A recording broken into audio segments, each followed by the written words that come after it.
wouldn't you want to get more yeses when you're making an offer? Absolutely. So that's what we're going to talk about today is how to make that happen. This is important because most of the time when we are presenting our offer in any sort of way, this could be inside of a video, this could be in an email, this could be verbally if you're making an offer on a call to somebody through your DMs. Most of the time it falls flat for people. And the reason why it falls flat is because we are not really speaking to what's going to make that person, your prospect, feel certain that yes, to move forward with this is actually what they need.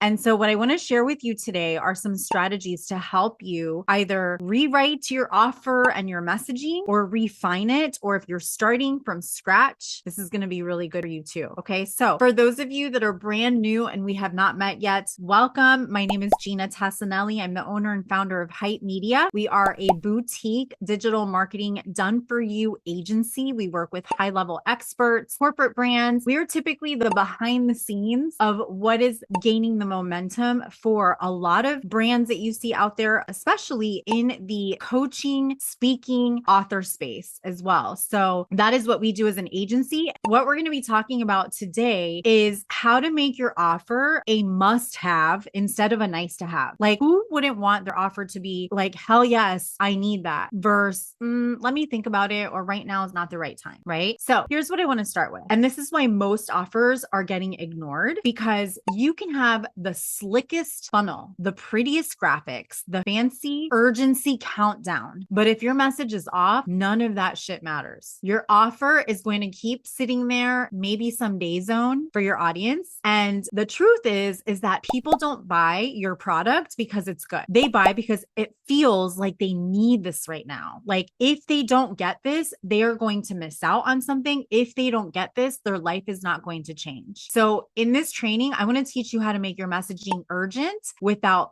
being pushy, because it's all a play on words, relevant without being generic. We don't want to sound like everyone else, and magnetic without any gimmicks. Okay. We want to stay away from the gimmicks. And the way that we do this inside of my own business and the method that we teach our mastermind clients, starting with our Ignite Your Influence business vault, all the way through our agency clients, because a lot of our done for you clients, we are still consulting them on their messaging internally, right? With their sales teams, with their own marketing department. And this is what we call our demand-driven messaging framework. So the first part to this is understanding why messaging or your messaging strategy beats marketing tricks all day long. Okay. Now, are there marketing tricks that you need to know about, especially when it relates to social media, right? Like there's different hacks to get the algorithm to work in your favor so that people see your offers, your messaging, all that kind of stuff. Absolutely. But what most business owners, especially entrepreneurs, obsess over are tactics, scarcity, bonuses, conversion hacks. And they forget that yes, those things help, but if your core message isn't strong, if it's weak, you're basically like duct taping a leaky pipe and nothing is ever going to come out of it. When your message is dialed in, you stop chasing the wrong buyers. You know why? Because you're only attracting the right buyers. Like in your social media posts, you stop reaching out to people or responding to comments to people that are just there like lurking for free stuff, right? Your copy is also going to practically write itself when you have your core messaging down and solid. And your audience is going to feel like your offer was built exactly for them. Like they're going to feel like, oh my gosh, Sierra, how did you know that I need this right now? That's what we want in our messaging. The best thing out of this too is that competitors or so-called competitors, because I honestly don't believe in competitors, but so-called competitors can't copy what you're putting out there because it's based on a deeper customer insight, not trendy tricks and hacks. Like I said, competitors can't copy you, right? Because you're using your messaging based off of real life, deep customer insights that you have. Your message needs to equal your market advantage. And so I want to give you a quick example. So let's pretend that you're a sales coach. All right. If your message says something like, I help you sell more, who freaking gives a crap? Okay. Big deal. Anyone can say that. But if you say, I help coaches confidently close 5K plus offers without awkward scripts or sounding salesy, you're immediately going to stand stand out and you're going to speak to more of a burning desire, right? So if you're a sales coach to high ticket coaches or course creators, that's going to be much more in line with the urgency of what they need than you just saying that you help people sell more. Make sense? So that's the first thing, is understanding why your messaging is going to beat marketing tricks and tactics. So if you're somebody who is not getting the sales, but you're constantly focused on tactics and hacks, you got to like go backwards and start working on refining your messaging first, because none of those tactics or hacks are even going to work if your messaging is off, right? It's just a big waste of time. Second part to this is we want to decode what your buyers actually want. Okay. This is something that I call my trigger mapping method. And so here's the mistake that a lot of business owners do, is that they're defining their audience only by demographics, by age, by marital status, by job title, by income. But demographics isn't actually what makes people buy. Context does. People buy because something in their life is happening or has happened that is triggering a sense of urgency that they need to fix this right away. Those are now buyers. And those are the people that we want to be speaking to. So I'm going to give you another example for a sales coach. If you're a sales coach, instead of targeting women entrepreneurs, right, your buyer's trigger might be something like, this is what your buyer may be thinking. So I want you to think of, when we're talking about trigger mapping, we are mapping out what our ideal clients are actually thinking. So if you're a sales coach targeting women entrepreneurs, she's not just looking to make more sales. She may be saying to herself, she just had a dream client say, let me think about it. And she froze on the call. Or maybe she's tired of hearing, I can't afford it, and wants to know what to say next time. So it's obvious that your ideal client, if you're a sales coach, wants to sell more. We don't really need to say that, right? That's not really the focus. The focus is, how can we help them sell more? How can we help them solve their problems that aren't helping them sell more, right? So if she's saying to herself, she's had a dream client on a call, but the dream client said, let me think about it, and she froze on the call, what she's looking for is how to solve that problem of her freezing on the call, which is because she's freezing on the call is not leading to a sale. Okay. That is the deep issue with that ideal prospect. If she's tired of hearing, I can't afford it, and wants to know what she could say next time, then her focus right now, her sense of urgency is how to deal with objection. Okay. Your messaging needs to hit that moment. So this is what you could say in your messaging. If you're sick of hearing, I need to think about it on your sales calls, here's how to flip that into a yes without feeling pushy. That is going to be the focus of your messaging, not I help you sell more. All right. The next part to this is being able to spot what your real competition is. So many of us think of competition as other people, right? But I want you to know that really what you are competing with, and this is going to tie in line with specifically like a coach, right? Or a sales coach, to be like more direct. But think of competition as far as the resources that other people are providing. Okay. So maybe it's your competition is providing free scripts on YouTube. Maybe they are saying that the belief is that people need more leads first. Maybe they're saying that low ticket programs feel safer. Maybe they're saying that they should avoid sales calls altogether, right? So if you're a sales coach, maybe that's what your sales coach competitors are putting out there. But what I want you to think about is, instead of that,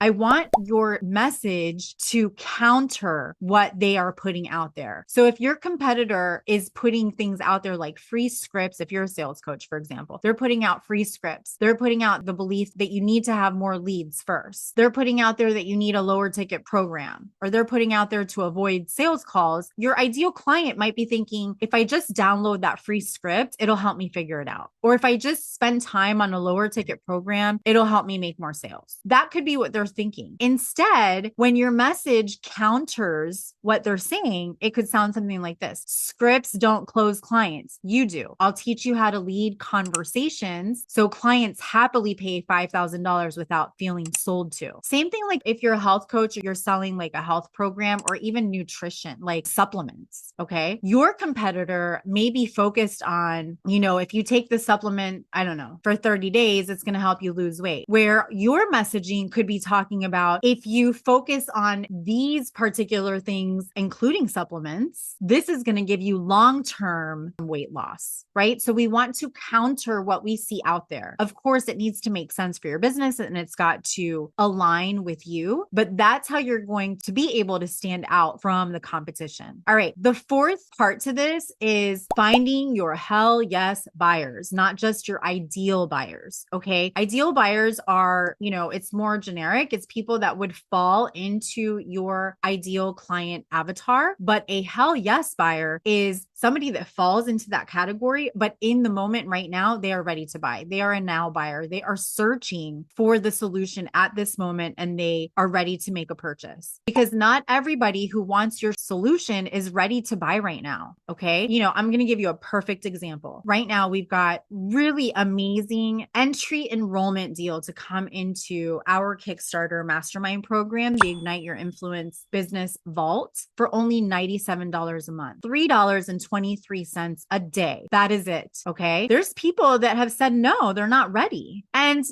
there may be, that's a lot of objection handling too, but there are also, like, usually when something happens like that with low ticket, it's because they're not making the space to be ready, because $97 a month, if you can't afford that in your business, then we definitely have to be looking at your entire business model and why $97 that can honestly 5x what you're bringing in, because that's what we provide. That's the kind of work that we do together, even at a Kickstarter mastermind program. If $3.23 a day is something that you can't budget for, then there's a problem with your entire business model. But at the same time, people legitimately, maybe it's not the right time for them to come in, right? So we have to consider all of those factors. And so understand that not everyone who is your ideal client wants your solution right now in the moment. They're not feeling the sense of urgency yet for themselves. Your best buyers are going to be the ones that are in that hell yes window, right? Like high energy or high intense and high urgency. Okay. So here's an example for a sales coach. And I keep using the sales coach just to keep it to one type of industry for the purposes of this training, but understand that we work with people of all different backgrounds and niches. Okay. So low urgency buyer would be somebody that says, I should probably learn sales someday. Okay. A high urgency buyer is someone that says, I've got 3 consult calls this week and 0 clue on how to handle their objections. That is someone who is like in it right now and they literally need the help. Okay. So how would that sound like in your messaging? You would say something like, if you have leads on your calendar, but panic when it's time to talk pricing, I'll show you how to turn those conversations into $5,000 clients without scripts or sleeves. You see how that would directly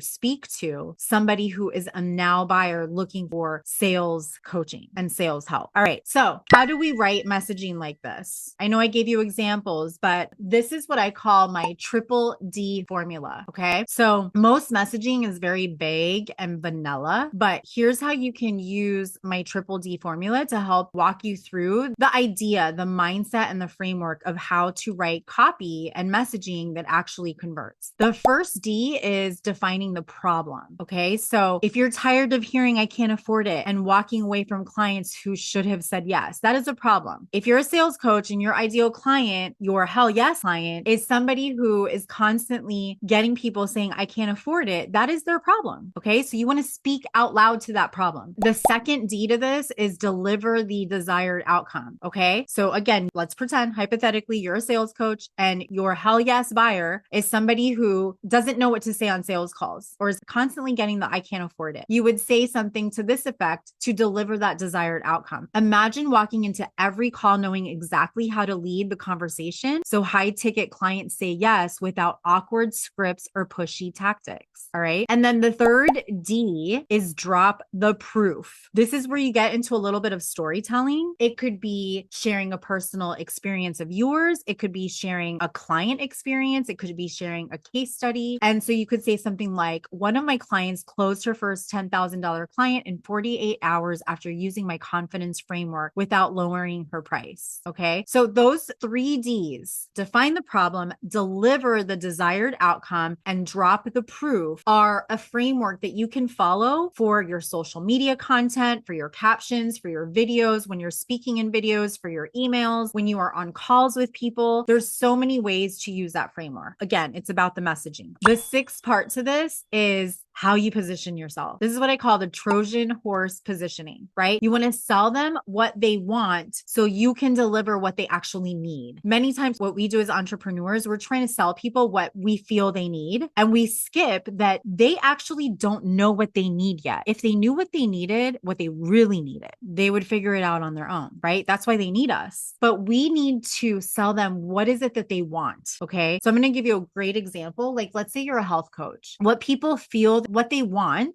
is to lose 10 pounds, right? But what they need is actually an entire like lifestyle change in order to make that happen. And so that that actually sticks and is long-term and is not like a yo-yo diet, right? But if you try to sell them an entire like lifestyle change, that's going to sound way overwhelming, right? So what you're trying to sell them is the weight loss, how they can get to the weight loss. But really how they can get to the weight loss is what they need. Okay. So going back to the sales coach, I'll give you another example. What the sales coach's hell yes buyer wants is the perfect sales script to be able to get yeses on those calls. What they need though is confidence and conversational frameworks that make scripts unnecessary, right? So your message could be something like, yes, I'll give you my favorite scripts, but more importantly, I'm going to teach you how to handle any objection on the spot so you never need a script again. Another example, for those of you that need or that want more sales or more consistency showing up on social media, right? You're going to get that when you work with me inside of the vault,